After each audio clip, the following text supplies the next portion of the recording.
लोकतंत्र, डेमोक्रेसी, ये शब्द हम सबने सुना है, पर असल में इसका मतलब क्या है? क्या ये सिर्फ वोट डालने तक ही सीमित है या फिर इससे कहीं ज्यादा गहरा है? चलिए, आज इस पूरी चर्चा में लोकतंत्र के विचार की तह तक जाते हैं। सबसे आसान परिभाषा जो हम सब ने सुनी है, जनता का, जनता के लिए और जनता द्वारा शासन। मतलब लोकतंत्र में असली पावर तो जनता के हाथ में है। पर सोचिए सरा, क्या ये मुमकिन है कि करोड़ों लोग एक साथ बैठकर देश चलाएं?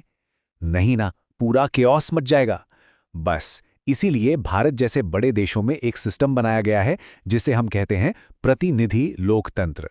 इसमें हम वोट देकर अपने प्रतिनिधि चुनते हैं जो हमारी तरफ से सरकार चलाते हैं।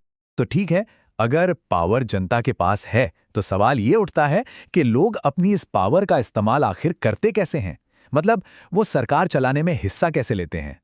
अब ये जो डायग्राम है ना, ये बहुत कमाल का है। ये एक पूरा सर्कल दिखाता है। हम उन्हें चुनते हैं, वो सरकार बनाते हैं और ये सबसे जरूरी बात है, वो हमारे प्रति जवाबदेह होते हैं। और सोचिए, अगर वो अपना काम ठीक से ना करें तो अगली बार हम किसी और को चुन लेंगे।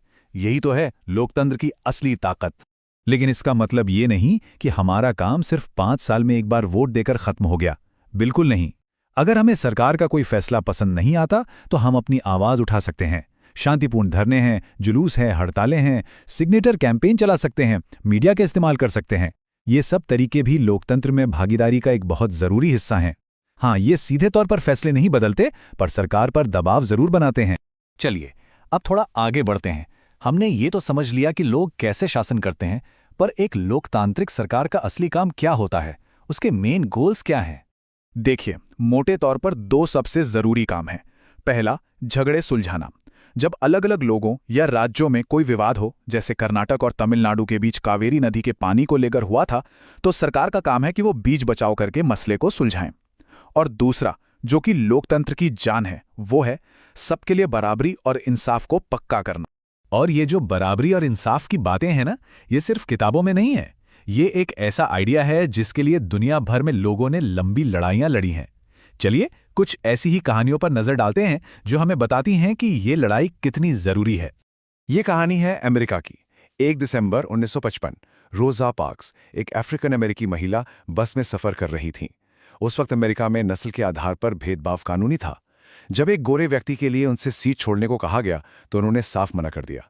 जरा सोचिए, उस दौर में ऐसा करने की हिम्मत।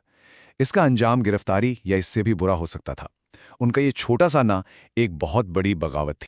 उनके उस एक ना ने पूरे अमेरिका में एक जबरदस्त आंदोलन की आग लगा दी, जिसे हम सिविल राइट्स मूवमेंट के नाम से जानते हैं।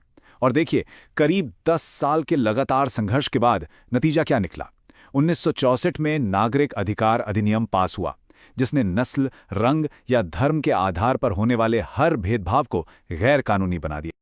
और ये संघर्ष सिर्फ अमेरिका में नहीं चल रहा था। दुनिया के दूसरे कोने में, दक्षिण अफ्रीका में, नेल्सन मंडेला रंग भेद के खिलाफ दशकों तक लड़े। और हमारे अपने भारत में डॉक्टर B.R. अम्बेडकर ने छुआछूत जैसी भयानक प्रथा के खिलाफ आवाज उठाई और दलितों के हकों के लिए अपनी पूरी जिंदगी लगा दी। ये सब लोग, ये दुनिया भर में इंसाफ और सम्मान की लड़ाई के चेहरे हैं। भारत में भी आज़ादी की लड़ाई का एक बहुत बड़ा मकसद बराबरी लाना था। 1931 में महात्मा गांधी ने अपने पत्रिका यंग इंडिया में एक बहुत पावरफुल बात लिखी थी। उन्होंने कहा कि मैं ये सोच भी नहीं सकता कि जिसके पास पैसा है उसे तो वोट का हक हो, पर जिसके पास अच्छा चरित्र है लेकिन पैसा या पढ़ाई लिखाई नहीं, उसे वोट का हक ना हो। और इसी सोच को डॉक्टर भीमराव अंबेडकर ने भी बहुत जोरदार तरीके से आगे बढ़ाया।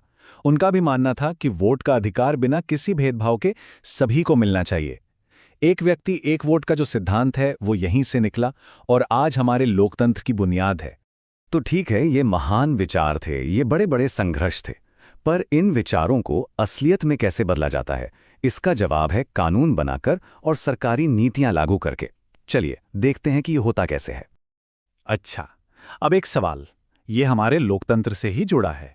क्या किसी को पता है कि भारत में वोट देने की उम्र 21 से घटाकर 18 साल कब की गई थी? सोचिए जरा। ये हुआ था 1989 में 61वें संविधान संशोधन के जरिए। ऐसा इसलिए किया गया ताकि देश के ज्यादा से ज्यादा नौजवान लोकतंत्र में अपनी भागीदारी निभा सकें। ये बराबरी की तरफ एक और बहुत बड़ा कदम था।